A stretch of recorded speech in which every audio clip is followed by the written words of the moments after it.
Welcome to Nanak classes. दोस्तों, Nanak classes के YouTube channel पे आपका स्वागत है। आज हम बात करेंगे आरबीएससी जो बोर्ड की बुक है, राजस्थान अध्ययन की स्पेशल बुक, कक्षा 7 की जो राजस्थान अध्ययन की बुक है, उससे संबंधित हम टॉप 100 क्वेश्चन लेके आए जो आने वाली हर एक एग्जाम से, वो पटवार, ग्राम सेवक, राजस्थान पुलिस, आरएएस, वनपाल, वन रक्षक, क्योंकि अभी जो रीट का एग्जाम हुआ है वो पूरे के पूरे पर्सन आरबीएससी की बुकों में से उठाए गए हैं। इस वजह से हमने हर संडे के दिन ये ठान लिया कि संडे के दिन आपको आरबीएससी बुक का निचोड़ दिया जाएगा। तो कल आपको देना था, लेकिन कल आप किसी वजह से वीडियो दे नहीं पाए, इसलिए आज आपको एक ही क्लास में पूरी कक्षा 7 राजस्थान अध्ययन की बुक का निचोड़ आपको उपलब्ध करवाया जा रहा है। वो 100 क्वेश्चन आपको यहाँ उपलब्ध करवाए जाते हैं। तो पूरा अंत तक वीडियो देखना, अच्छे तरीके से देखना, लगातार देखना, क्योंकि मैं ज्यादा इसमें तथ्य नहीं बताऊंगा, बहुत बड़ा वीडियो हो जाएगा। तो अच्छे तरीके से आरबीएससी बोर्ड बुक राजस्थान अध्ययन कक्षा 7 की बुक इस समय आपको प्राप्त हो रही है। तो जल्दी से वीडियो को सारे विद्यार्थी शेयर करोगे। एक तो सबसे ज्यादा आपके पास टेलीग्राम, फेसबुक और व्हाट्सएप पे ग्रुप में है, उसमें ये जरूर शेयर करें ज्यादा से ज्यादा। तो स्टार्ट करते हैं, लाइक कर दो फटाफट। पहला क्वेश्चन देखिए, राजस्थान में सिंचाई के निम्नलिखित साधनों में से किससे सर्वाधिक सिंचाई होती है?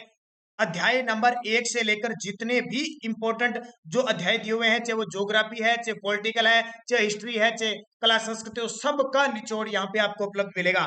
तो राजस्थान में सिंचाई निम्नलिखित में से किससे सर्वाधिक सिंचाई होती है? तो कल के वीडियो में बताया सबसे ज्यादा नलकूपों से सिंचाई होती है, लगभग 48% के आसपास। उसके बाद में राजस्थान में होती है कुओं से, लगभग 24%, और इसी के साथ नहरों से होती है 24 के आसपास ये है। लेकिन 3 नंबर पे आती है नहरें, ये 24.81 है, तो ये 24 पॉइंट लगभग 31% के आसपास है। और चौथे नंबर पे आता है आपका तालाब। तो सबसे ज्यादा जो सिंचाई होती है वो नलकूपों से होती है। और कहाँ होती है सबसे ज्यादा? अलवर भरतपुर साइड में। ठीक है, अलवर भरतपुर साइड में कुओं से, जैसे आपके इधर भीलवाड़ा जयपुर साइड में होगी, तालाबों से भीलवाड़ा साइड में, और नहरों से श्री गंगानगर हनुमानगढ़ में। वाटरमैन जल पुरुष के नाम से कौन प्रसिद्ध है? देखो, मैं ज्यादा तथ्य नहीं बताऊंगा क्योंकि 100 क्वेश्चन लेके आए हूं, वेरी इंपॉर्टेंट क्वेश्चन, समझना, सीधे सीधे एग्जाम में टपकते हैं। वाटरमैन यानी जल पुरुष के नाम से कौन प्रसिद्ध है? तो राजेंद्र सिंह। कौन है? राजेंद्र सिंह, जिन्हें वाटरमैन कहा जाता है। कैलाश सांखला, इन्हें क्या कहा जाता है? पर्यावरण प्रेमी है कैलाश सांखला। जो टाइगर मैन के नाम से प्रसिद्ध है, अमृता बिश्नोई, जानते हो 1730 में खेजड़ली बलिदान दिया था इन्होंने। और पंडित जवाहरलाल नेहरू को तो जानते ही हो आप, पूर्व हमारे देश के प्रथम प्रधानमंत्री। जल संरक्षण हेतु सिंचाई उत्तम विधि की कौन सी है? जल संरक्षण हेतु सिंचाई की उत्तम विधि कौन सी है? नहर से, नलकूपों से, तालाबों से, या बूंद बूंद सिंचाई पद्धति? तो वर्तमान में सबसे ज्यादा जो महत्व दिया जा रहा है वो बूंद बूंद सिंचाई व फुहारा पद्धति से, जिसको स्प्रिंकलर सिंचाई पद्धति भी कहा जाता है। ध्यान रखना, हमारे राजस्थान में जो नर्मदा नहर परियोजना है, कौन सी? नर्मदा नहर परियोजना से टोटल जितनी भी सिंचाई होती है, जो जालोर और बाड़मेर केंद्र है, वो बूंद बूंद सिंचाई पद्धति से होती है। राजस्थान का बाजरा, इसबगोल, सरसों, ग्वार, मोठ व जीरे के उत्पादन में देश में कौन सा स्थान है? जब भी नाम आ जाए बाजरे की, इसबगोल की, सरसों की, ग्वार की, मोठ की, जीरे की, तो हमारा राजस्थान पूरे देश में प्रथम स्थान पे है। पूरे देश में प्रथम स्थान पे। ध्यान रखना, ये बाजरा सबसे ज्यादा अलवर भरतपुर क्षेत्र में उत्पादित हुआ है। बोया सबसे ज्यादा जोधपुर बाड़मेर में होता है। इसबगोल जालोर में, सरसों अलवर भरतपुर में, गवार बीकानेर जोधपुर में, बीकानेर नागौर में, मोठ बीकानेर साइड में, और जीरे का उत्पादन जोधपुर और इस जालोर क्षेत्र में बहुत सारा होता है। और पटवारी के लिए शाम 5 बजे आपको लगातार क्लास मिल रही है। नवीन योजना का पहला पार्ट और दूसरा पार्ट मिल चुका है। इसके अलावा राजस्थान में कौन क्या और राजस्थान के ऐतिहासिक युद्धों की जानकारी मिल चुकी है। कल आपको 5 बजे, शाम 5 बजे आपको राजस्थान में 1857 की क्रांति का पटवार के लिए स्पेशल वीडियो मिलेगा। एशिया महाद्वीप का सबसे बड़ा कृषि फार्म कौन सा है? ध्यान रखना, हमारे राजस्थान के श्री गंगानगर जिले में एशिया का सबसे बड़ा कृषि फार्म है, सूरतगढ़ में, और दूसरा है, एक है जेतसर में। एक जेतसर और सूरतगढ़ दोनों में एशिया महाद्वीप के सबसे बड़े कृषि फार्म बने हुए हैं। मेवाड़ का प्रमुख भोजन निम्न में से कौन सा है? मेवाड़, अब ये राजस्थान के नीचे वाला क्षेत्र है, मेवाड़, दक्षिणी राजस्थान जिसको कहते हैं। दक्षिणी राजस्थान में मक्का होता है, और उनका प्रिय भोजन कौन सा है? मक्का है। ध्यान रखना, अरावली क्षेत्र की पहाड़ियों में मक्का उत्पादित होता है।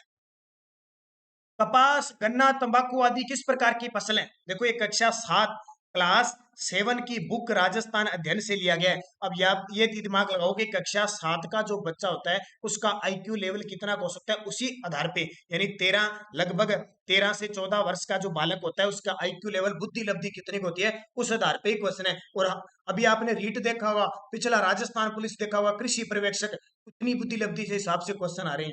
ये पिछला पीएसटीसी में क्वेश्चन आया था कि राजस्थान की किस फसल को सफेद सोना कहते हैं, तो कपास को। व्यापारिक फसल है गन्ना तंबाकू। तो किस प्रकार की फसल है ये? व्यापारिक फसलें। किस प्रकार की है? व्यापारिक फसलें, इनका व्यापार किया जाता है कपास का। आपने कभी देखा आपके घरों में कभी कपास रखी है क्या आपने, कि जितनी हुई सारी रख दी? गन्ना तंबाकू सब बेचा जाता है, इसलिए व्यापारिक फसलें हैं। राजस्थान का प्रमुख खाद्यान्न कौन सा है? राजस्थान का प्रमुख खाद्यान्न कौन सा है? तो ध्यान रखना, राजस्थान का प्रमुख खाद्यान्न है वो बाजरा है। कौन सा? बाजरा। 2 नंबर पे आती है गेहूं। हमारे राजस्थान में सबसे ज्यादा जो खाद्यान्न है वो बाजरा है, 2 नंबर पे गेहूं आती है। पूरे भारत में देखें तो खाद्यान्न है चावल और उसके बाद में गेहूं आती है। तो ध्यान रखना, इसमें गलती मत कर देना।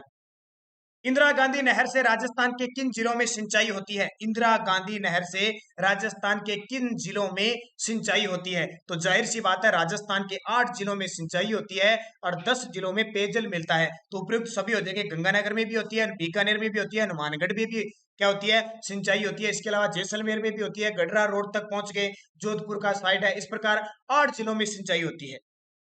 वाटरमैन राजस्थान को किस पुरस्कार से सम्मानित किया जा चुका है? वाटरमैन किसको कहते हैं? राजेंद्र सिंह को।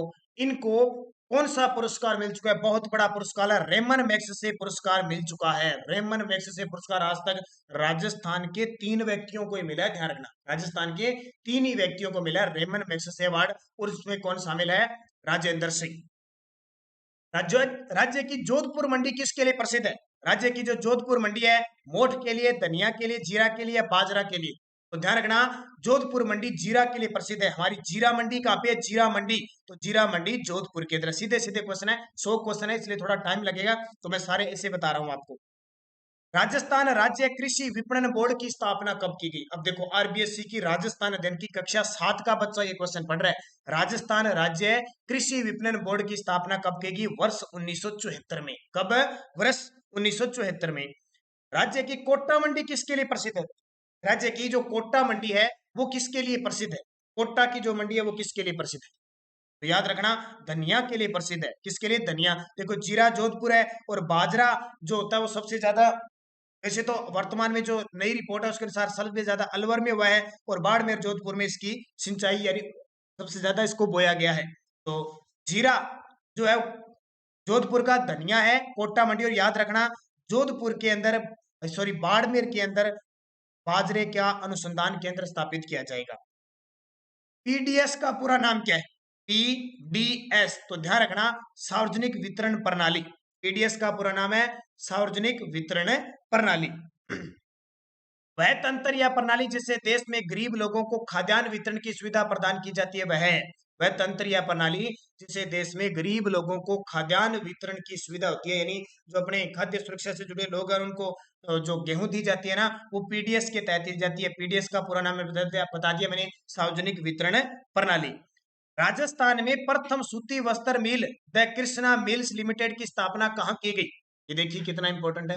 राजस्थान में प्रथम सूती वस्त्र मिल द कृष्णा मिल लिमिटेड की स्थापना कहाँ की गई? तो इसका उत्तर आ जाएगा ब्यावर अजमेर में। कहाँ पे?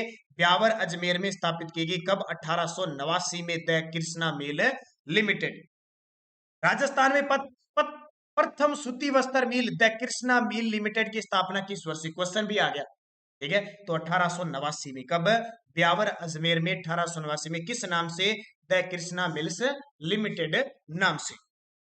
राज्य स्तरीय निर्यात पुरस्कार की योजना के तहत कितने श्रेष्ठ निर्यातकों को पुरस्कार किया जाता है? देखो, अपने करंट में पढ़ते हैं, लेकिन ये क्वेश्चन देखो क्या है कि राज्य स्तरीय जो निर्यात पुरस्कार दिया जाता है ना, उसके तहत कितने श्रेष्ठ निर्यातकों को पुरस्कार दिया जाता है? तो 35 को दिया जाता है। कितना? 35 फिक्स है, उनको दिया जाता है। अब सरकारों के हिसाब से है, वो किसी को 30 दे दे, कभी 31 दे दे, कभी 32 दे दे, लेकिन 35 को मिलता है। राज्य सरकार ने कृषि प्रसंस्करण, कृषि व्यवसाय और कृषि निर्यात प्रोत्साहन हेतु किस नीति का निर्माण किया है? राज्य सरकार ने कृषि प्रसंस्करण, कृषि व्यवसाय और कृषि निर्यात प्रोत्साहन हेतु किस नीति का निर्माण किया है? तो 2019 में नई नीति आई है, उसको नीति को लागू किया गया है। वह व्यापार जो एक देश से अन्य देशों के साथ किया जाता है वह किस प्रकार का व्यवहार होता है? यानी एक देश से, जैसे हमारा भारत है, भारत अमेरिका के साथ व्यापार करता है, तो किस प्रकार का व्यापार है?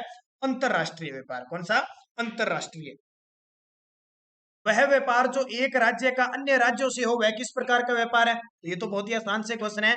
वह व्यापार जो एक राज्य का अन्य राज्यों से हो वह किस प्रकार का व्यापार है? तो वो अंतरराज्य हो जाएगा। यानी दो देशों के बीच अंतरराष्ट्रीय, दो राज्यों के बीच अंतरराज्य। वस्त्र नगरी के नाम से कौन सा जिला जाना जाता है? देखो मैं निचोड़ लेके आया हूँ 100 क्वेश्चन जो कक्षा 7 के हैं। अब बहुत सारे विद्यार्थी कमेंट करेंगे सर बहुत आसान प्रश्न है, लेकिन कांग्रेस सरकार में बहुत आसान प्रश्न ही आ रहे हैं, बस गलती नहीं करनी है। मैं ये बार बार कह रहा हूँ, गलती की चूक गए, गलती की पेपर से चूक गए, एग्जाम से रिजल्ट में अच्छे नंबर लाने से चूक गए, बस एक ही दिमाग में रखना, गलती करनी नहीं है, निरंतर अध्ययन करना है, फोकस बिंदु रखना भी हमें क्वेश्चन। तभी तो ये राजस्थान जीके टेस्ट की 9 बजे क्लास लेके आता हूँ, यहाँ पे रोज क्लास होती है। अब तक 104 क्लासें 105 क्लासें आपको मिल चुकी है। आज ही आरबीसी की बिता संडे को देनी थी, आज कल, इसलिए आज दी मैंने आज, तो उसको अच्छे तरीके से पढ़ो। तभी तो कह रहा हूँ कमेंट में जवाब दो ताकि आपका गलत नहीं हो। विचार ऑप्शन आपके सामने। तो वस्त्र नगरी कहते हैं भीलवाड़ा को, और हमारा यानी जिसको इसको क्या कहते हैं, वस्त्र नगरी कह सकते हो या मैनचेस्टर कह सकते हो, और नवीन मैनचेस्टर पूछ लेना। और सूती वस्त्रों की नई राजधानी वो भिवाड़ी अलवर है। राज्य में दूसरा बड़ा कृषि आधारित उद्योग कौन सा है? राज्य में कृषि आधारित दूसरा बड़ा कृषि उद्योग कौन सा है? तो देखो सबसे बड़ा तो है सूती वस्त्र उद्योग। कौन सा है? सूती वस्त्र उद्योग सबसे बड़ा है। इससे दूसरा है वो चीनी उद्योग है। कौन सा? चीनी उद्योग है, जो किस पे आधारित है? गन्ना पर आधारित है, गन्ने की फसल पर आधारित है। कौन सा? चीनी उद्योग कह सकते हैं, शक्कर उद्योग कह सकते हैं। इसकी शुरुआत हमारे राजस्थान में 3 मुख्य मिलें याद की जाती है, केशवराय पाटन जो बूंदी, गोपाल सागर चित्तौड़गढ़ और श्री गंगानगर मिल्स श्री गंगानगर के 3 जो एक सार्वजनिक है, एक सहकारी है और निजी क्षेत्र की है, जो तीनों इंपॉर्टेंट है। किस मुगल बादशाह ने जसवंत सिंह को महाराजा की उपाधि प्रदान की थी? इसका जवाब मुझे कमेंट में दे दो, बहुत ही आसान क्वेश्चन।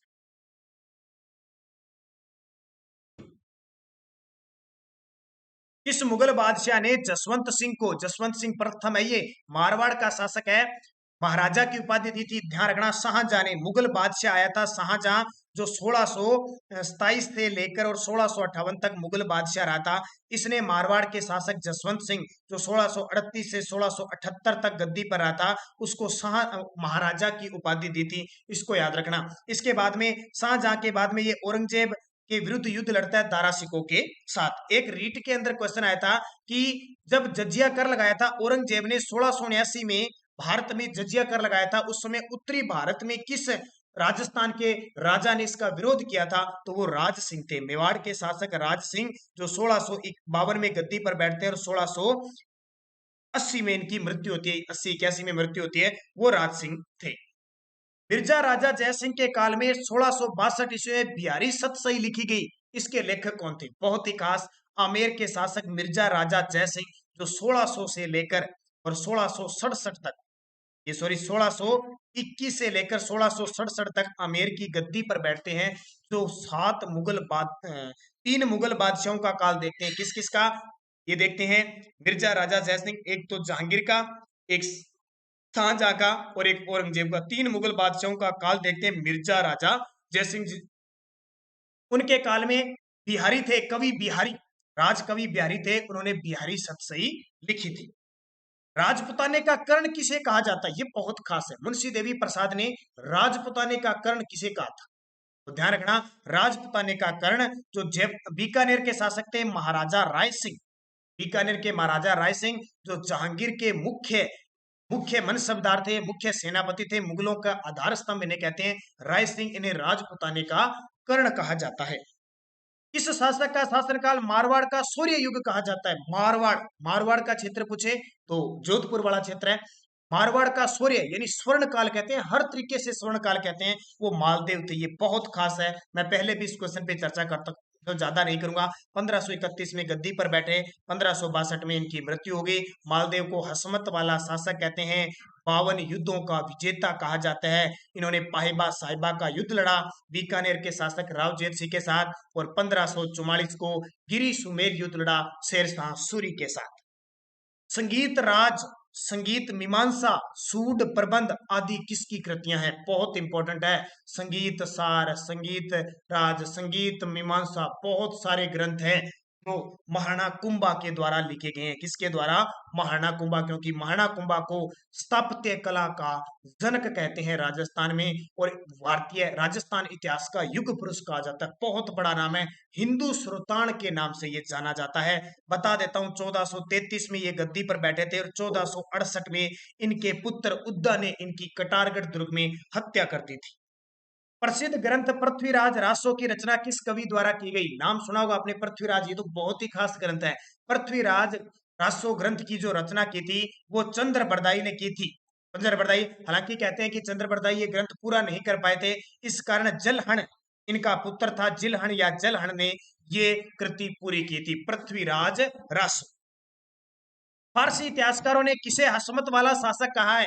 अब ये क्वेश्चन देखिए, आप इस उम्र में पढ़ रहे हो और क्लास 7 का विद्यार्थी इन क्वेश्चनों को पढ़ रहा है, ये हिसाब लगाओ। कक्षा 7 का विद्यार्थी स्कूलों के अंदर, हमारे राजस्थान के स्कूलों में ये क्वेश्चन पढ़ रहा है, और आपको मैं बता रहा हूँ बहुत सारे विद्यार्थियों को तो इनके उत्तर पता नहीं होंगे। हसमत वाला शासक फारसी इतिहासकार किसको कहते हैं? मालदेव को कहते हैं। मारवाड़ के शासक मालदेव 52 युद्धों का विजेता कहते हैं। इनकी एक पत्नी थी रानी उमादे, जो इनसे जीवन भर रूठ कर रही थी और अजमेर दुर्ग में रहती, और अंतिम में जब मालदेव की 1562 में मृत्यु होती है तो इनकी पगड़ी के साथ या इनके किसी वस्त्र के साथ वो क्या होती है? सती होती है। उसको कहते हैं अनुमरण प्रथा।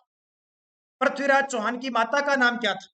पृथ्वीराज चौहान तृतीय थे, अजमेर के शासक। उनकी माता का नाम क्या था? बहुत ही बड़े गौरव से उनकी माता का नाम लिया जाता है, क्योंकि इनकी पिता की मृत्यु के बाद पृथ्वीराज चौहान को ये 1177 ईस्वी में गद्दी पर बैठा देती है और खुद संरक्षिका करती है, राजपाट संभालती है, और पृथ्वीराज चौहान को राजनीतिक क्षेत्र में निपुण बनाती है। उसका नाम है कर्पूरी देवी। कौन है? कर्पूरी देवी। दिल्ली के अनंगपाल तोमर की पुत्री होती है। ये कौन है? कर्पूरी देवी, जो पृथ्वीराज की संरक्षिका होती है। महाराणा कुंभा किस वर्ष मेवाड़ के राज सिंहासन पर बैठे थे? महाराणा कुंभा किस वर्ष मेवाड़ के राज सिंहासन पर बैठे? अभी मैं आपको बता के गया हूं, 1473 में गद्दी पर बैठे और 1468 ईस्वी में इनकी मृत्यु हो गई। इनके काल की मुख्य घटना एक तो याद रखना, 1437 ईस्वी में इन्होंने सारंगपुर का युद्ध लड़ा था। 1456 में इनके विरुद्ध मालवा और गुजरात ने चंपानेर की संधि की थी। इन्हीं के द्वारा 1440 से लेकर 1448 के बीच चित्तौड़गढ़ दुर्ग में विजय स्तंभ का निर्माण करवाया जाता है, और अपने शासनकाल में राजस्थान के 84 में से लगभग 32 दुर्गों का निर्माता, या 86 में से 32 दुर्गों का निर्माता महाराणा कुंभा कहलाता है। गीत गोविंद किसकी कृति है? बहुत ही आसान सा क्वेश्चन। गीत गोविंद रचना किसकी है? तो जयदेव की है। किसकी? जयदेव की गीत गोविंद है। जसवंत सिंह का ग्रंथ पूछ ले तो भाषा भूषण पेपर में आता है। भाषा भूषण किसका ग्रंथ है? जसवंत सिंह का। और जैनक का ग्रंथ कौन सा है? पृथ्वीराज विजय। पृथ्वीराज विजय जो ग्रंथ लिखा था वो किसने लिखा था? जैनक ने। और महाराणा कुंभा के तो ग्रंथ ही ग्रंथ हैं। अगला देखिए, किस शासक द्वारा अचलगढ़ दुर्ग, बसंती का दुर्ग, भोमट दुर्ग और मचान का दुर्ग आदि दुर्गों का निर्माण करवाया गया था? यहाँ पे एक कुंभा है, ठीक है, यहाँ ऊपर आ गया कुंभा, यहाँ पे कुंभा, तो उत्तर पता लग गया। अचलगढ़ दुर्ग हालांकि परमारों ने बनाया था, दोबारा निर्माण करवाया था। बसंती दुर्ग, भोमट, भोमट ये बाड़मेर क्षेत्र में है, मचान ये सिरोही में है, बसंती भी सिरोही में है। सब दुर्गों का निर्माता महाराणा कुंभा है। रणछोड़ भट्ट द्वारा किस भाषा में राज प्रशस्ति को 25 शिलालेखा द्वारा खुदवाया गया? यानी रणछोड़ भट्ट नाम का एक साहित्यकार था, उसने किस भाषा में राज प्रशस्ति यानी महाराणा राज सिंह की प्रशंसा में लिखे गए 25 बड़े बड़े काले संगमरमर के शिलालेखों पर खुदवाया गया? संस्कृत भाषा में। और किस झील के किनारे है? पेपर में आता है, तो राजसमंद झील के किनारे।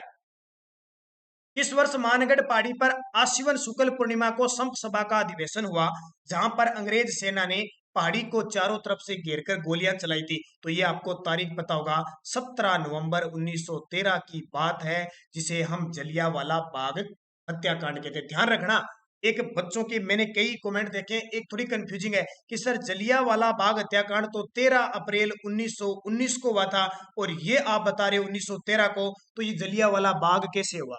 ध्यान रखना, ये बाद में दी गई है, पहले नहीं दी गई भविष्यवाणी। ये अब के इतिहासकारों ने इसको जलियांवाला बाग की संज्ञा दी है, नहीं कि था, सिर्फ संज्ञा दी है, इसलिए हमें याद रखना है।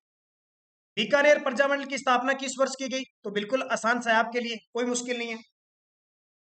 बीकानेर प्रजामंडल की स्थापना 1936 में मग्गा राम वैद्य के द्वारा कलकत्ता में हुई थी। अब मुझे कमेंट करके बताओगे कि सिरोही प्रजामंडल की स्थापना 1939 में गोकुल भाई भट्ट ने कहा की थी? जैसे बीकानेर की कलकत्ता में हुई ना, उसी प्रकार सिरोही की सिरोही में नहीं हुई और कहीं हुई, वो मुझे कमेंट करके आप बताओगे कहाँ हुई। बीकानेर प्रजामंडल की स्थापना किसने की? तो आपको पता लग गया, मग्गा राम वैद्य ने की थी। अच्छा, बूंदी प्रजामंडल, हड़ौती प्रजामंडल की स्थापना नेहरू राम शर्मा ने की थी और मोतीलाल तेजावत एक ही आंदोलन के प्रणेता थे। इस वर्ष रणछोड़दास गटानी की अध्यक्षता में मारवाड़ लोक परिषद का गठन हुआ। इस वर्ष रणछोड़दास गटानी की अध्यक्षता में मारवाड़ लोक परिषद का गठन हुआ तो 1938 में। कब? 1938 में। एक ही आंदोलन को गति देने के लिए हजारों आदिवासी उदयपुर में एकत्रित हुए। महाराणा को कितनी सूत्रीय मांग पत्र दिए थे? आपको पता है उस समय महाराणा जो थे उनको कितने सूत्रीय मांग पत्र दिए थे? तो याद रखना, 21 सूत्रीय मांग पत्र, जिसको कहते हैं मेवाड़ पुकार। क्या कहते हैं? मेवाड़ पुकार कहा जाता है। मोतीलाल तेजावत के नेतृत्व में दिए गए थे। इसे एक ही आंदोलन भी कहते हैं, बोमट आंदोलन भी कहते हैं, क्योंकि उदयपुर के बोमट क्षेत्र से शुरू हुआ था 1921 में, इसलिए प्रसिद्ध है। राजस्थान के किस किसान आंदोलन की चर्चा लंदन के हाउस ऑफ कॉमन्स में हुई थी? तो आपके लिए इंपॉर्टेंट, ऐसा किसान आंदोलन था जिसकी गूंज इंग्लैंड की राजधानी लंदन के हाउस ऑफ कॉमन्स में भी गूंजी थी। सिखकर किसान आंदोलन की गूंज गूंजी थी। भी ये क्या हो रहा है इस देश के अंदर, हिंदुस्तान में, किस प्रकार के क्यों लोगों पे अत्याचार किए जा रहे हैं? प्रजामंडल के संबंध में किस महानायक ने कहा कि किसी स्थान पर जन आंदोलन तभी प्रारंभ हो सकता है जब वहां की जनता तैयार हो? देखो, प्रजामंडल के संबंध में एक महानायक थे, किसने कहा था किसी स्थान पर जन आंदोलन तभी प्रारंभ होगा जब वहां की जनता प्रारंभ होगी? ये क्लास 7 की बुक में दिया हुआ है, और अगर पटवारी में ग्राम सेवक में कहीं क्वेश्चन आ गया तो ढूंढते रहोगे, आपको कहीं नहीं मिलेगा। इसका उत्तर है पंडित जवाहरलाल नेहरू ने ये बात कही थी। अंजना देवी चौधरी, रमा देवी और नारायणी देवी वर्मा जैसी महिलाओं का संबंध किस किसान आंदोलन में योगदान के लिए है? अंजना देवी चौधरी, रमा देवी और नारायणी देवी, इन सब जो महिला नेत्रियों का संबंध है वो किस किसान आंदोलन से है? ध्यान रखना, बेंगू किसान आंदोलन, क्योंकि बेंगू किसान आंदोलन का नेतृत्व किया था राम नारायण चौधरी, और राम नारायण चौधरी की पत्नी कौन थी? अंजना चौधरी, और ये बेंगू मेवाड़ से संबंधित रखता था, इसलिए नारायणी देवी वर्मा जो माणिक्य लाल वर्मा की पत्नी थी, इन्होंने सबने योगदान दिया। 1897 में राव कृष्ण सिंह के समय बिजोलिया की जनता से कितने प्रकार की लागतें ली जाती थी? 1897 में बिजोलिया किसान आंदोलन शुरू हुआ था साधु सीताराम दास के नेतृत्व में। राव कृष्ण सिंह उस समय ठिकानेदार थे, तो उसमें 84 प्रकार के कर लगते थे, और ऊपर से कृष्ण सिंह ने 1903 में एक चंवरी कर और लगा दिया, जो पुत्री की शादी पर 5 रुपए दिया जाता था और रहा था। इसके बाद में एक और आया पृथ्वी सिंह। कौन आया? पृथ्वी सिंह आया, उसने तलवार बंधाई कर 1906 में लगा दिया। कौन सा? तलवार बंधाई कर, जो एक उत्तराधिकारी कर था। तो इसका सही उत्तर है, ध्यान रखना। अगला देखिए, सुअरों से संबंधित राजस्थान में कौन सा किसान आंदोलन हुआ था? देखो, आजकल मैंने कह दिया आपको कि 50 क्वेश्चन आएंगे तो आपको 30% ऐसे मिलेंगे, बस तो कोई भी एग्जाम दे लेना, पर्सन ऐसे मिले आपको। सुअरों से संबंधित राजस्थान में कौन सा किसान आंदोलन हुआ था? अलवर किसान आंदोलन हुआ था। कहाँ हुआ था? नीमू चना में। कहाँ पे? नीमू चना में हुआ था। और नीमू चना हत्याकांड कब हुआ? ये पेपर में आता है 14 मई 1925 को हुआ था, इसकी तारीख याद रखना। इसके अलावा इस नीमूचना हत्याकांड की तुलना, ध्यान रखना, महात्मा गांधी ने अपने रियासत नामक अखबार में ये कहा था, यंग इंडिया नामक यंग इंडिया नामक रचना में ये कहा था कि यह तो दोहरी डायरशाही है, यानी जो जलियांवाला बाग हत्याकांड में जैसी डायर शाह ने गोली चलाई थी जनरल डायर ने, उसी प्रकार यहाँ पे दोहरी डायरशाही की संज्ञा, दोहरे हत्याकांड की संज्ञा दी थी महात्मा गांधी ने। ध्यान रखना, यहाँ के शासक थे जय सिंह ने क्या किया? सुअरों, ये सुअर है ना, वो फसल को बर्बाद करे थे, फिर भी सुअरों पर मारने पर प्रतिबंध लगा दिया था।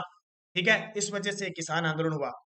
नानक भील की मृत्यु किस संगठित किसान आंदोलन के अंतर्गत हुई थी? नानक जी भील, जिनकी बेंगू किसान आंदोलन के दौरान मृत्यु हो जाती है। तो ध्यान रखना, नानक जी भील की मृत्यु किस संगठित किसान आंदोलन के होती है? बूंदी किसान आंदोलन। मैंने बेंगू बता दिया, बूंदी किसान आंदोलन है। बूंदी किसान आंदोलन जिसका नेतृत्व नैनूराम शर्मा ने किया था, और नानक जी भील झंडा गीत गाते हुए शहीद हो गए थे, क्योंकि यहाँ पे एसपी इकराम हुसैन के द्वारा गोलियां चलाई गई। तो उत्तर हो जाएगा बूंदी किसान आंदोलन। रूपा जी और करपा जी का संबंध किस आंदोलन से है? ये उत्तर आ जाएगा बेंगू किसान आंदोलन से संबंधित है। रूपा जी और करपा जी धाकड़ थे, इस किसान आंदोलन में शहीद हो गए थे। चांदनी चौक में लॉर्ड होर्डिंग पर बम फेंकने वाले रास बिहारी बोस के साथ निम्न में से कौन सम्मिलित था? कमेंट मुझे बता दीजिए कि चांदनी चौक पर लॉर्ड होर्डिंग उस समय वाइस रहे थे, उन पर बम फेंकने वाले रास बिहारी के साथ कौन था? तो याद रखना, रास बिहारी बोस के साथ कुंवर प्रताप सिंह थे। कौन थे? प्रताप सिंह भारत थे। चेतावनी राज चुंगटिया प्रसिद्ध सोरठा लिखकर मेवाड़ महाराणा को ब्रिटिश शासन के विरुद्ध सचेत किसने किया था? ये क्वेश्चन आपने बहुत बार पढ़ लिया। अगर मेरी अब तक आप लगातार क्लास देख रहे हो तो आपके लिए कोई मुश्किल नहीं है। तो ध्यान रखना, केसरी सिंह बार्ट ने 1903 में, उस समय मेवाड़ के शासक थे फतेह सिंह, उनको जब वो लॉर्ड कर्जन से दिल्ली दरबार में मिलने जा रहे थे तो उन्होंने चेतावनी राज चुंगटिया 13 सोरठे लिखकर और उन्हें क्या किया था? सचेत किया था। और वो कहते हैं कि दिल्ली पहुंचते हैं लेकिन लॉर्ड कर्जन से मिलकर नहीं आते हैं। अगला, राजस्थान में सर्वप्रथम किस राज्य में कन्या भ्रूण को गैर कानूनी घोषित किया था? यानी कन्या वध को गैर कानूनी घोषित करने वाला पहला राज्य था कोटा। कैसे कन्या, कैसे कोटा। उसके बाद में बूंदी था। अलवर रियासत ने बाल विवाह और अनमेल यानी बाल विवाह और अनमेल विवाह निषेध कानून कब बनाया? अलवर रियासत ने बाल विवाह और अनमेल विवाह निषेध कानून कब बनाया? अब ये क्वेश्चन देखिए किस एग्जाम में आया हुआ है। ये एग्जाम सॉरी क्लास 7 की है, देख लो, कक्षा 7 की है मैं। और इसे बता देता हूँ, जिस विद्यार्थी ने अगर कोई पीडीएफ खरीदना चाहता है हमारी 2019, 2020 और 2021 की राजस्थान करंट अफेयर्स की, तो वो संपर्क कर सकता है 8094496272। इस नंबर पे फोन पे, गूगल पे, पेटीएम की व्यवस्था, 100 रुपए पे कीजिए और ये सारी जितनी पीडीएफ है इसी व्हाट्सएप के माध्यम से प्राप्त कीजिए। इसके अलावा हमारे जितने भी वीडियो आपको लगातार मिल रहे हैं, चाहे 6 मंथ का है, सुबह 7 बजे करंट अफेयर्स की क्लास होती है, शाम 5 बजे पटवारी की क्लास होती है और 9 बजे आपको राजस्थान जीके की इस समय क्लास मिलती है। इसका उत्तर क्या हो जाएगा? तो इसका उत्तर हो जाएगा 10 दिसंबर 1903 को। किस वर्ष डाकन प्रथा को गैर कानूनी घोषित किया था? ये डाकन प्रथा को सबसे पहले गैर कानूनी घोषित किया था मेवाड़ रियासत ने, या कह सकते हैं उदयपुर रियासत ने 1853 में। उस समय जो शासक थे वो स्वरूप सिंह मेवाड़ के शासक थे। ब्रिटिश काल में किसके प्रयासों से प्रेरित होकर सन 1829 में लॉर्ड विलियम बेंटिंग ने सती प्रथा को गैर कानूनी घोषित कर दिया था? ब्रिटिश काल में किसके प्रयासों से प्रेरित होकर 1829 में सती प्रथा पर बैन लगाया था? राजा राम मोहन राय के प्रयासों से। बहुत ही खास काम राजा राम मोहन राय ने किया था सती प्रथा पर, और ब्रह्म समाज की स्थापना इन्होंने की थी। किस वर्ष अंग्रेजी भाषा राजकीय भाषा बनी? ये देखिए कितना इंपॉर्टेंट है। किस वर्ष अंग्रेजी भाषा वो राजकीय भाषा बनी? 1835 में अंग्रेजों का राज आ गया था और अंग्रेजों ने हमारे भारत में राजकीय भाषा है वो किसको घोषित कर दी थी? अंग्रेजी भाषा को राजकीय भाषा घोषित कर दी 1835 में। जल जंगल और जमीन आंदोलन किसने चलाया था? ये देखिए कितना इंपॉर्टेंट है। जल जंगल जमीन आंदोलन, इस प्रकार का आपकी बार एक रीट में क्वेश्चन आया हुआ है। मैंने कह दिया ना, आरबीएससी की बुक से सारे क्वेश्चन हटाए थे टोटल के टोटल। इसका उत्तर हो जाएगा मामा बालेश्वर दयाल। जीवन कुटीर नामक संस्था की स्थापना किसने की थी? तो बहुत सी आसान सा क्वेश्चन है कि जीवन कुटीर नामक संस्था की स्थापना किसके द्वारा की गई थी? हीरालाल शास्त्री के द्वारा की गई थी। नाना भाई के शहीद होने के बाद पाठशाला के वे दूसरे अध्यापक जिसे पुलिस ने क्रूरता से पीटा और उन्हें वाहन के पीछे घसीटना शुरू किया था। ये तो मैं आपको बहुत बार बता रहा कि जब नाना भाई खाट को अंग्रेजों के सैनिकों ने मार दिया तो सेगा भाई को वो ले जा रहे थे घसीट के, लेकिन काली बाई वहीं आती है और काली बाई अपने अध्यापक सेगा भाई को बचा लेती है। मेवाड़ और राज्य में डायन प्रथा या डाकन प्रथा उन्मूलन प्रथा अधिक प्रचलित थी? तो मेवाड़ और टोंक के अंदर। सर टी विजय राघवाचार्य किस राज्य के प्रधानमंत्री बने थे? ये सारे क्लास 7 की राजस्थान अध्ययन की बुक में है। सर टी विजय राघवाचार्य किस राज्य के प्रधानमंत्री बने थे? तो याद रखना मेवाड़। और उस समय की बात है जब 1941 में बिजोलिया किसान आंदोलन का तीसरा चरण का नेतृत्व माणिक्यलाल वर्मा कर रहे थे और यहीं इस आंदोलन की समाप्ति होती है इन्हीं के समय। संविधान सभा के सदस्य के रूप में मूल संविधान पर हस्ताक्षर करने वाले पहले राजस्थानी कौन से? ये देखिए कितना इंपॉर्टेंट है। बता दीजिए कितने विद्यार्थी इसका कमेंट में सही जवाब देते हैं। संविधान सभा के सदस्य के रूप में मूल संविधान पर हस्ताक्षर करने वाले पहले राजस्थानी बलवंत सिंह मेहता थे। भी कौन थे? बलवंत सिंह मेहता, जो मेवाड़ प्रजामंडल के अध्यक्ष थे पहले।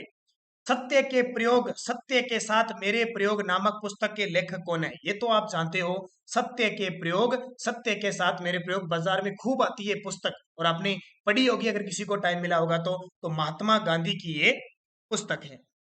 जवाहरलाल नेहरू ने संविधान सभा में उद्देश्य प्रस्ताव कब रखा? ये देखिए, ये रीट के अंदर क्वेश्चन आया था। मैंने कह दिया रीट का एग्जाम पूरा का पूरा आरबीएससी लेवल का था, कृषि पर्यवेक्षकता आरबीएससी लेवल का था। तो आरबीएससी की बुकें मैं संडे टू संडे पढ़ाऊंगा, अच्छे तरीके से पढ़ते रहना बस, और ज्यादा से ज्यादा शेयर करना वीडियो को। तो 13 दिसंबर 1946 को जवाहरलाल नेहरू के द्वारा उद्देश्य प्रस्ताव रखा गया। लोकप्रिय गीत पंछीड़ा किसका है? पंछीड़ा गीत किसका है? यानी जनजातियों में और लोगों में जन जागृति फैलाने के लिए स्वदेशी के तहत माणिक्यलाल वर्मा ने पंछीड़ा गीत गाया था। पहली बार आधिकारिक रूप से राष्ट्रीय कांग्रेस ने भारतीय संविधान निर्माण के लिए एक संविधान सभा बनाने की मांग किस वर्ष की थी? पहली बार आधिकारिक रूप से राष्ट्रीय कांग्रेस ने भारत के संविधान निर्माण के लिए एक संविधान सभा बनाने की मांग किस वर्ष की? इसका उत्तर हो जाएगा 1935। कब की थी? 1935 में पहली बार की थी। संविधान सभा की प्रथम बैठक कब आयोजित हुई थी? ये पूछ रहा है संविधान सभा की प्रथम बैठक कब आयोजित हुई थी? तो 9 दिसंबर 1946 को प्रथम बैठक आयोजित हुई थी। इसके उस प्रथम अध्यक्ष जो अस्थायी बने थे सचिंदानंद सिन्हा बने थे, और 11 दिसंबर को जो बैठक आयोजित हुई थी उसमें जो स्थायी अध्यक्ष बने थे वो डॉक्टर राजेंद्र प्रसाद। प्रारूप समिति के अध्यक्ष कौन थे? बहुत बड़ा नाम आता है, बहुत ही बड़ा नाम आता है। संविधान की प्रारूप समिति के जो अध्यक्ष थे वो थे डॉक्टर भीमराव अंबेडकर, जिन्हें संविधान का जनक कहा जाता है। 14 अप्रैल को इनका जन्म दिवस मनाया जाता है। संविधान सभा के अस्थायी अध्यक्ष कौन थे? अस्थायी, ध्यान रखना, स्थायी नहीं, अस्थायी अध्यक्ष, क्योंकि 9 दिसंबर 1940 को संविधान सभा की बैठक हुई, उसके लिए अध्यक्ष चाहिए था और इसी के नाम पे सहमति नहीं हुई थी, तो सबसे बुजुर्ग थे सचिंदानंद सिन्हा, उसका उनका नाम रखा गया। संविधान सभा के स्थायी अध्यक्ष कौन थे? तो 11 दिसंबर को जो दूसरी बैठक हुई थी, दूसरा संविधान सभा का सम्मेलन हुआ था 11 दिसंबर 1940 को, तो डॉक्टर राजेंद्र प्रसाद स्थायी अध्यक्ष बने थे, जो हमारे देश के प्रथम राष्ट्रपति। ब्रिटिश सरकार ने अपने कितने मंत्रियों को एक दल भेजा जिसे कैबिनेट मिशन कहा जाता है? ब्रिटिश सरकार ने कितने मंत्रियों का एक दल भारत भेजा था जिसे कैबिनेट मिशन कहा जाता है? तो 7 मंत्रियों का एक दल भेजा था। तो इसका उत्तर हो जाएगा 7 नहीं, सॉरी 3 है।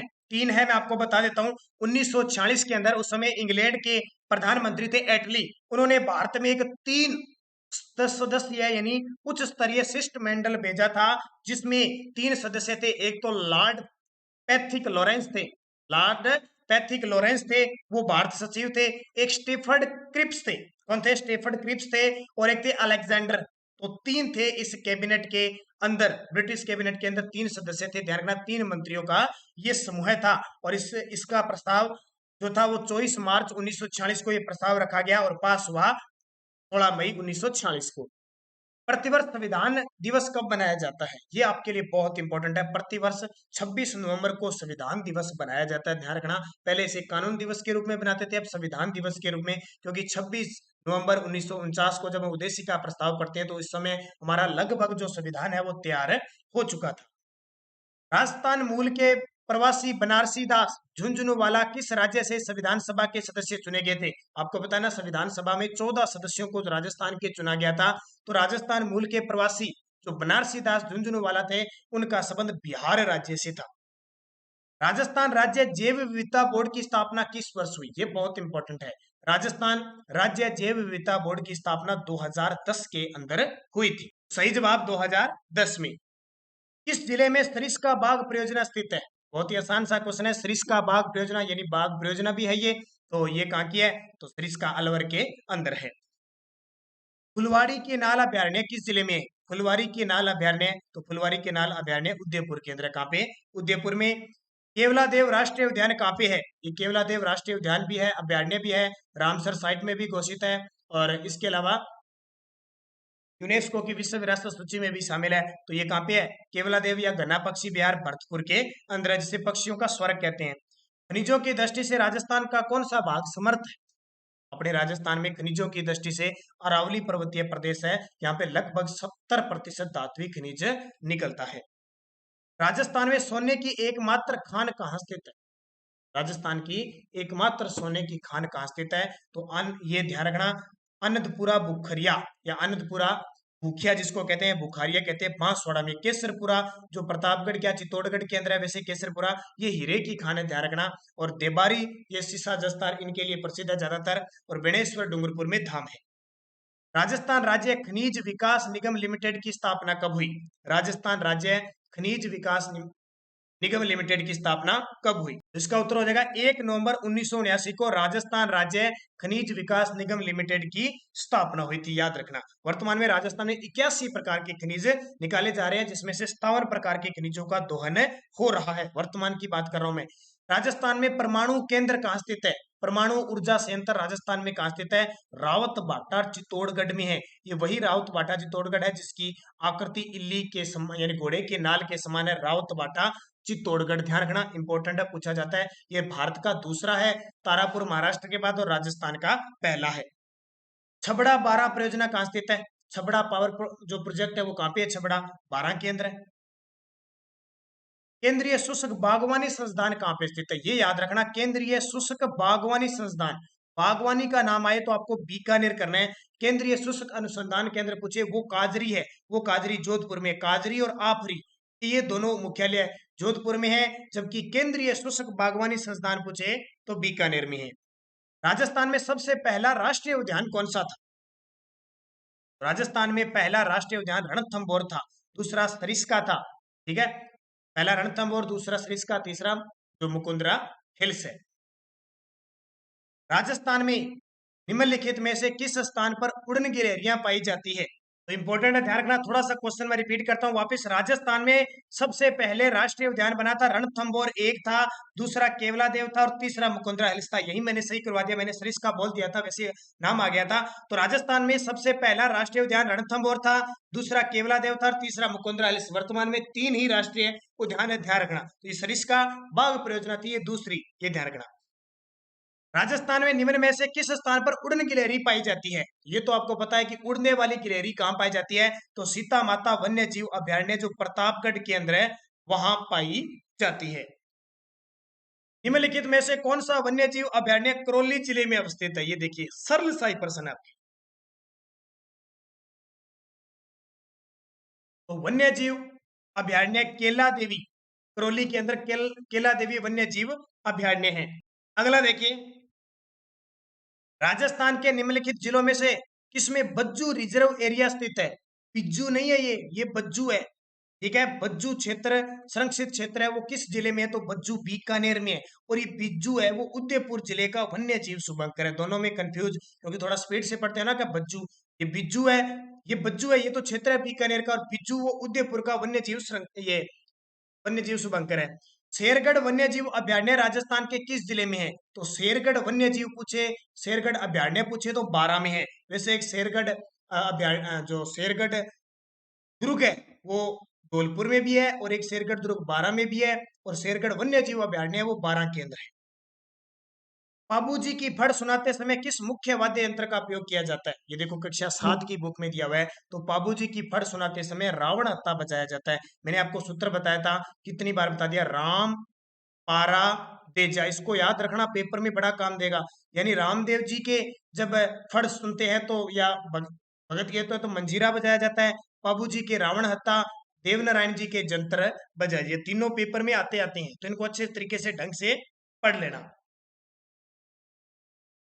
अगला देखो,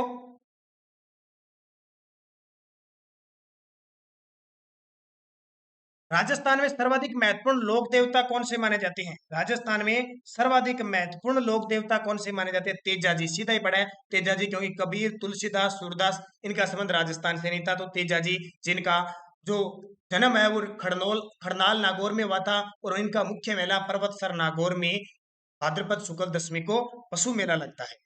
गोगा जी की शीर्ष मेड़ी कहाँ पे स्थित है? अब कई विद्यार्थी इन तीन चीजों में कंफ्यूज होते हैं। एक तो शीर्ष मेड़ी, एक आता है धुर मेड़ी और एक आता है सिद्ध मेड़ी। इन तीन क्वेश्चनों में बहुत बार कंफ्यूज होते हैं। गोगा जी की जो शीर्ष मेड़ी है वो ददरेवा चूरू में है, जहां इनका जन्म हुआ था।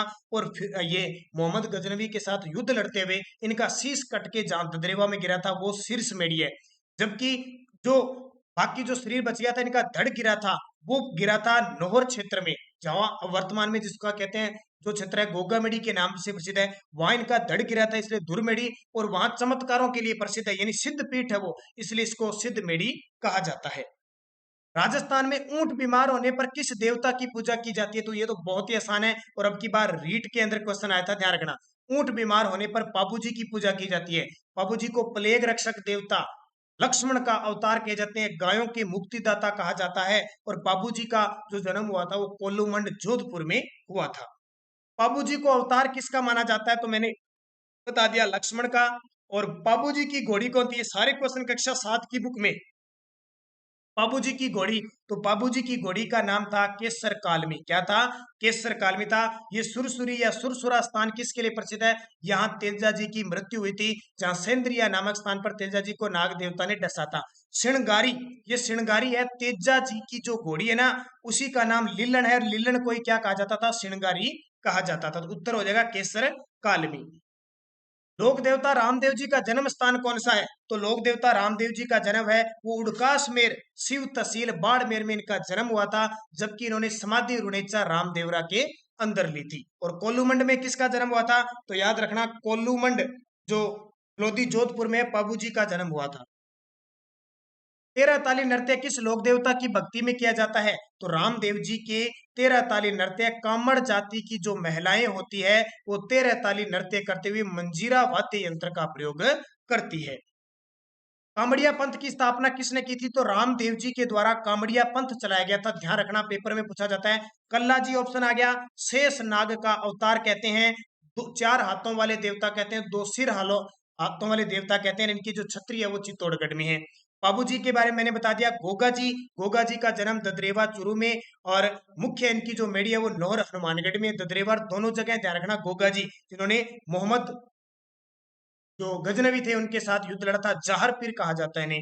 राजस्थान के निम्न जिलों में से कौन से एक जिले की सीमा यूपी और एमपी से लगती है? ये तो बहुत बार बता दिया मैंने, यूपी और एमपी से लगती है। तो उत्तर प्रदेश और मध्य प्रदेश से धौलपुर की लगती है, और ये भरतपुर की लगती है हरियाणा से और यूपी से। इसके अलावा आपको याद रखना है बांसवाड़ा की सीमा गुजरात से भी लगती है और एमपी से भी लगती है, और हनुमानगढ़ की सीमा पंजाब से भी लगती है और हरियाणा से भी लगती है। 98 नवंबर क्वेश्चन, राजस्थान की अंतरराज्य सीमा रेखा की लंबाई कितनी है? अंतरराज्य सीमा की पूछ रहे हैं। जो हमारे 5 राज्य लगते हैं ना उनकी यहां से लेकर और यहां तक की बात करें तो वो लगती है 4850 किलोमीटर। और रेड क्लिफ रेखा की लंबाई है 1070 किलोमीटर। टोटल को मिलाओगे तो 5920 किलोमीटर राजस्थान में टोटल स्थलीय सीमा। और आज 99 नंबर क्वेश्चन, पहले जल्दी जिस विद्यार्थी ने वीडियो को लाइक नहीं किया है जल्दी से लाइक जरूर कर दें, क्योंकि मुझे पता है आप कमेंट करते करते भूल जाते हो, तो आप लाइक जरूर करें। राजस्थान की पाकिस्तान से लगने वाली सीमा की लंबाई के अनुसार जिलों का आरोही क्रम बताना है। अब एक तो होता है आरोही क्रम, एक होता है अवरोही क्रम। आरोही तो क्रम होता है बढ़ते क्रम में, जैसे 1 2 3 4 5 छोटे से बड़े। अवरोही होता है बड़े से छोटे यानी घटते क्रम में 5 4 3 2 1।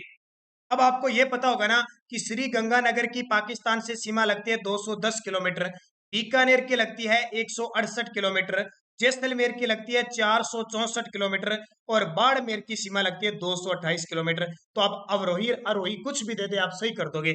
यहाँ आरोही कुछ है, इसका मतलब छोटे से बड़े की तरफ। तो पहले आएगा बीकानेर, फिर आएगा 210 श्री गंगानगर, फिर आएगा आपका क्या बाड़मेर, और फिर आएगा जैसलमेर। बी इसका उत्तर हो जाएगा। और आज अंतिम क्वेश्चन इस आरबीएसई बुक की क्लास 7 की हमारे राजस्थान अध्ययन की एक बेहतरीन, आपको ये वीडियो 100 क्वेश्चनों का एक निचोड़ आपको दिया है जो पेपर की दृष्टि से बहुत इंपॉर्टेंट है। पाकिस्तान सीमा से सर्वाधिक निकट जिला मुख्यालय कौन सा है? पाकिस्तान सीमा से सर्वाधिक निकट जिला मुख्यालय है सबसे निकट श्री गंगानगर है, सबसे दूर बीकानेर है। मैं यहाँ पे आपको ये चीज बताता हूँ। ये देखिए पाकिस्तान के साथ सीमा है 1070 किलोमीटर। सबसे नजदीक जिला मुख्यालय श्री गंगानगर का एकदम पास में। फिर दूर है तो यहाँ बीकानेर का दूर हो गया, ठीक है। फिर यहाँ जैसलमेर का सबसे पास में है, किसका, गंगानगर का। 2 नंबर पे जैसलमेर का है। फिर यहाँ पे बाड़मेर का आ जाता है और सबसे दूर होता है बीकानेर का। तो ये आपके 100 क्वेश्चन हो गए आरबीएससी बुक के। अगर वीडियो आपको अच्छा लगा हो तो तहे दिल से आप वीडियो को शेयर करोगे, अपनी खुशी से शेयर करोगे। सुबह 7 बजे करंट अफेयर्स की क्लास देखना हमारी, शाम 5 बजे पटवार की स्पेशल क्लास देखना, और शाम 9 बजे इसी समय जहां आरबीएससी की आज किताब मिली है उसी हिसाब से राजस्थान जीके टेस्ट के 50 क्वेश्चन आधे घंटे में मिलते हैं। तो ज्यादा से ज्यादा ले शेयर कीजिए, हमारे प्ले लिस्ट को देखिए। हर एक प्रकार के करंट अफेयर 6 महीने, 3 महीने, मंथली, डेली हर उपलब्ध है। बस आप एक बार विजिट कीजिए हमारे प्ले लिस्ट में, हर प्रकार के आपको वीडियो मिलेंगे। तो धन्यवाद। टेलीग्राम ज्वाइन कीजिए हमारा Nanak classes Rajasthan current affair से। धन्यवाद। जय हिंद, जय भारत, शुभ रात्रि।